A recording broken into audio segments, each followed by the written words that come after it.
Carlos Oliveira, um homem bem-sucedido e aposentado, estava sentado sozinho em seu Mercedes prata, batucando o dedo no volante com impaciência. O ar-condicionado funcionava a milagre para amenizar o calor escaldante de Minas Gerais. Depois de anos trabalhando no mercado financeiro, Carlos estava acostumado a ver as coisas ao seu favor. Mas naquele dia, ele se viu parado com um pneu furado, longe do conforto de sua elegante casa nos arredores da cidade. Após várias tentativas de ligar para o socorro na estrada sem sucesso, ele suspirou e aceitou que teria que esperar. Enquanto a frustração começava a tomar conta, ele notou um jovem caminhando pela estrada. Um rapaz de uns 13 ou 14 anos, com uma camiseta surrada e tênis gastos, se aproximou com um olhar determinado. Carlos observou enquanto o menino analisava o carro e, em seguida, acenava de forma educada, mas confiante. "Pneu murcho, senhor?" perguntou o garoto com a voz firme. "Sim, é isso mesmo", respondeu Carlos, sentindo uma mistura de alívio e estranhamento. "Eu estava precisando de uma mão, mas meu celular não tem sinal aqui." O garoto sorriu timidamente. "Posso ajudar com isso", disse ele, ajoelhando-se ao lado do pneu sem hesitar. "Meu avô me ensinou a trocar pneus no último verão." "Você tem um step?" Carlos indicou o porta-malas e assistiu enquanto o rapaz o abria e retirava as ferramentas necessárias. O jovem trabalhou com rapidez, com as mãos precisas e seguras, como se já tivesse muita experiência. Enquanto isso, Carlos sentiu uma humildade desconhecida há muito tempo, algo que o fez refletir profundamente. Ele queria retribuir de algum modo, mas o menino permaneceu focado na tarefa sem nem levantar os olhos. Poucos minutos depois, o garoto terminou, limpou as mãos na calça e deu um sorriso satisfeito.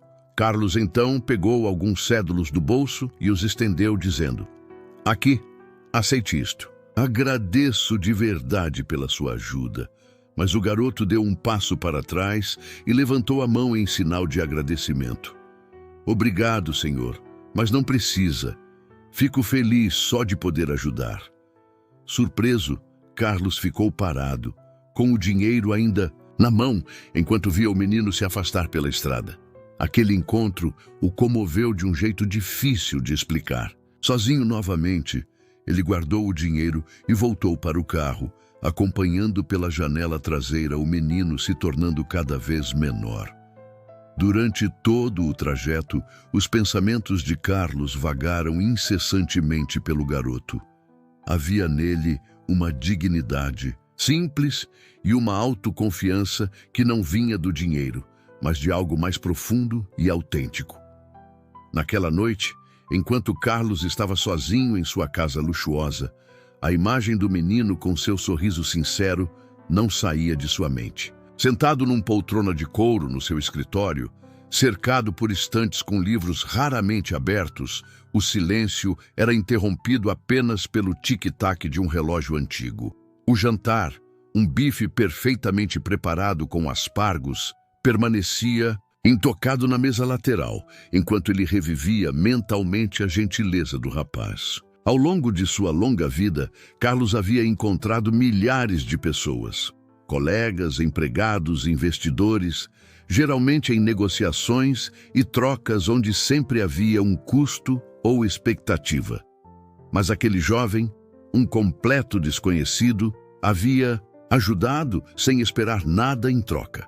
Ao saborear seu uísque, a imagem do sorriso confiante do garoto se repetia em sua mente. O rapaz aparentava não ter muito.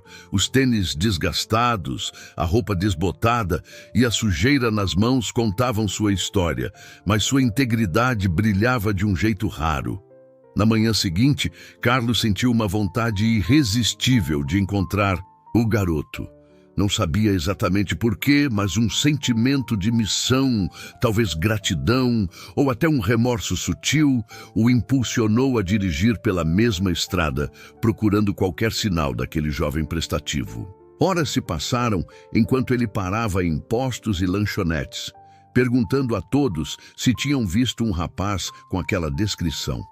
A maioria apenas deu de ombros, até que uma senhora, atendendo numa pequena lanchonete, comentou: "Parece que você está falando do Lucas. Esse menino está sempre ajudando por aqui.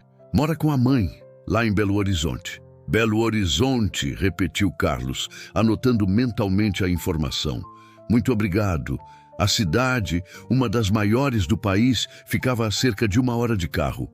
Apesar do trajeto bonito e cheio de paisagens, sua mente fervilhava de perguntas. Qual seria a vida daquele garoto? Que tipo de família criaria alguém assim?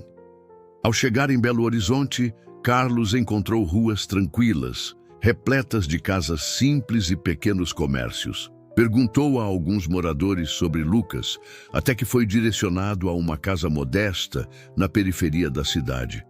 A residência, embora um pouco desgastada, estava bem cuidada, com uma varanda que afundava lentamente devido aos anos. Carlos estacionou, com hesitação, sem saber o que dizer, mas após respirar fundo, bateu na porta. Ela se abriu rapidamente, revelando uma mulher em seus 40 anos. Ela tinha um olhar cansado, mas gentil, e observava Carlos com curiosidade. "Posso ajudar?" perguntou ela. "Bom dia", disse Carlos, ajeitando a voz. "Desculpe a intromissão, mas acho que conheci seu filho ontem." "Lucas não é, ele me ajudou com meu pneu furado." O olhar da mulher amoleceu imediatamente. "Ah, sim, esse é o meu Lucas. Ele está sempre pronto para ajudar." "Eu queria agradecer de verdade", explicou Carlos.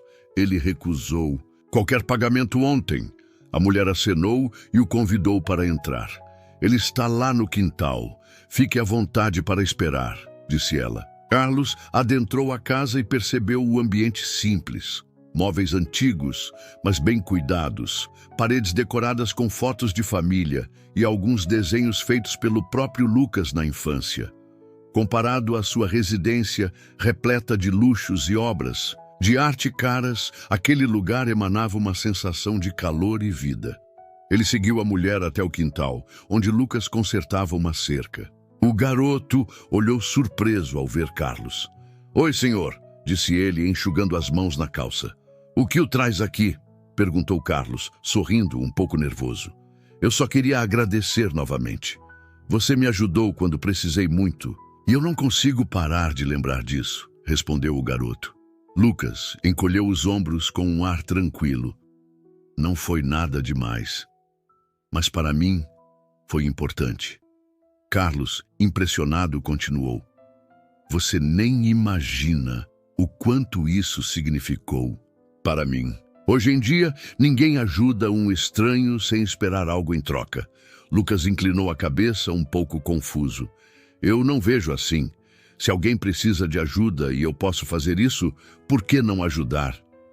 Carlos se encantou com a simplicidade da lógica do garoto. Olhou ao redor e notou que a cerca estava remendada com tábuas de diversos tipos. O gramado estava irregular e o antigo balanço, com correntes enferrujadas, pendia desajeitado. Ficou claro que a família de Lucas não tinha muito, mas se virava com o que tinha. "Você tem uma cabeça muito boa e sua mãe deve ter orgulho de você", comentou Carlos. Lucas sorriu e olhou em direção à casa. "Ela se esforça muito e eu só faço o que posso." Carlos ficou em silêncio, recordando sua própria infância em uma casa modesta, onde seus pais lutavam diariamente para pagar as contas e ensiná-lo o valor do trabalho duro. Com o tempo, ele se afastou desses valores, preso na busca incessante por dinheiro e status. Agora, naquele quintal simples, uma nostalgia e um leve sentimento de arrependimento invadiram seu coração. "Eu gostaria de ajudar você e sua família, de alguma forma", disse Carlos. Lucas se endireitou com um olhar cauteloso. "Estamos bem, senhor. Não precisamos de nada. Não é questão de carência", insisti. "Não é sobre precisar, é sobre fazer o que é certo. Você me ajudou e eu quero retribuir essa ajuda." Antes que Lucas pudesse responder, sua mãe saiu para a varanda, enxugando as mãos com um pano de prato. Lucas, entra e lava as mãos antes do almoço, chamou ela e depois se voltou para Carlos. Quer se juntar a nós? Não é nada formal, mas está convidado. Carlos hesitou um pouco, sem estar acostumado com esse tipo de convite, mas a sinceridade na voz dela o convenceu. Adoraria, respondeu, seguindo-a para dentro da casa. Dentro da cozinha, o cheiro de pão recém-assado misturado ao aroma de legumes assados invadia o ar. Uma mesa pequena, cercada por cadeiras variadas, estava cuidadosamente arrumada. Carlos sentou-se, sentindo-se um pouco deslocado com seu terno impecável diante de tanta simplicidade. Lucas foi lavar as mãos na pia e depois se juntou a eles, com um sorriso sem perder a naturalidade. Durante a refeição, Carlos se envolveu na conversa descontraída. Lucas falou sobre a escola, os amigos e seu sonho de se tornar engenheiro, enquanto sua mãe contava histórias do bairro com orgulho tranquilo, evidenciando como todos ali se ajudavam mutuamente. Carlos ouvia atentamente, sentindo um calor no coração que há muito não experimentava.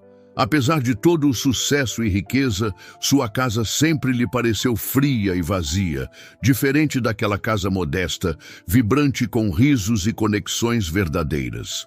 Depois do almoço, enquanto todos ajudavam a limpar a mesa, Carlos virou-se para a mãe de Lucas e comentou: "Você fez um trabalho incrível criando ele. Ele tem mais coração do que muita gente que conheço." Ela sorriu com gratidão. "Obrigada. Ele é um bom menino, mas já passamos por dificuldades. Aprendemos a valorizar as pequenas coisas." Carlos assentiu, com a mente fervilhando de ideias. Ele não queria se intrometer, mas também não conseguia ignorar aquele sentimento. Aquela família lhe ofereceu um presente que ele nem sabia que precisava. Uma lembrança do que é realmente importante. Naquela tarde, ao sair da casa, Carlos sentiu uma clareza que há anos não experimentava. No caminho de volta à sua mansão, ele começou a planejar. Não se tratava de caridade, mas de honrar a generosidade daquele jovem e a determinação daquela família. Lucas e sua mãe mereciam mais do que um telhado furado e móveis velhos. Eles precisavam de estabilidade e reconhecimento pela força que demonstravam dia após dia. Na manhã seguinte, Carlos fez várias ligações. Contatou antigos colegas, empreiteiros e fornecedores.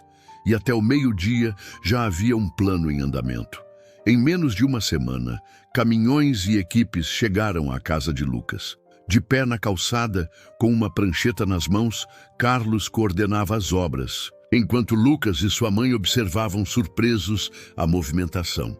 "Você não precisava ter feito isso", disse a mãe de Lucas, a voz embargada ao ver os materiais sendo descarregados. Carlos olhou para ela com sinceridade. "Vocês não só sobreviveram, como cresceram. Mas me deram algo que eu nem sabia, que estava faltando." "Deixe-me retribuir", respondeu. Lucas ficou mais quieto, parado ao lado da mãe, pensativo. Carlos se agachou para encará-lo e disse: "Lucas, você me ensinou algo importante. Ajudar os outros não é sobre dinheiro, é sobre estar presente. Quero estar aqui por vocês." Durante as semanas seguintes, a casa passou por uma transformação completa. A varanda desgastada foi substituída por uma estrutura nova e resistente, o telhado consertado e o velho balanço enferrujado substituído por um novinho em folha. Por dentro, as paredes foram pintadas, os pisos polidos e a cozinha ganhou equipamentos modernos. A princípio, Lucas tentou ajudar carregando tábuas e varrendo a sujeira. Mas Carlos insistiu para que ele aproveitasse para ser criança um pouco. "Mas seu trabalho agora é só aproveitar e brincar", disse Carlos com um sorriso. Mesmo assim, Lucas não conseguia deixar de espiar e observar o trabalho da equipe, os olhos brilhando de curiosidade ao verem as medições, os cortes e as construções. Um dos operários, um homem forte chamado José, notou o interesse do garoto e o convidou para ajudar a medir as tábuas. Logo, Lucas começou a fazer perguntas sobre as ferramentas e o processo de construção. E sua empolgação contagiava todos. Carlos assistia de longe, sentindo um orgulho cálido crescer dentro dele. Pela primeira vez em muitos anos, ele se sentiu parte de algo maior, algo que ia além de lucros e negociações. A energia do garoto fez lembrar a paixão que ele mesmo possuía antes de se perder na correria das grandes empresas. Em uma tarde, quando o sol começava a se pôr, a reforma estava quase concluída. A família se reuniu na varanda, admirando a transformação completa da casa. A mãe de Lucas olhou para Carlos com a voz embargada pela emoção e disse: "Esta não é apenas uma casa, agora é um lar. Não sei como poderemos agradecer." Carlos balançou a cabeça com ternura e respondeu: "Vocês já me agradeceram.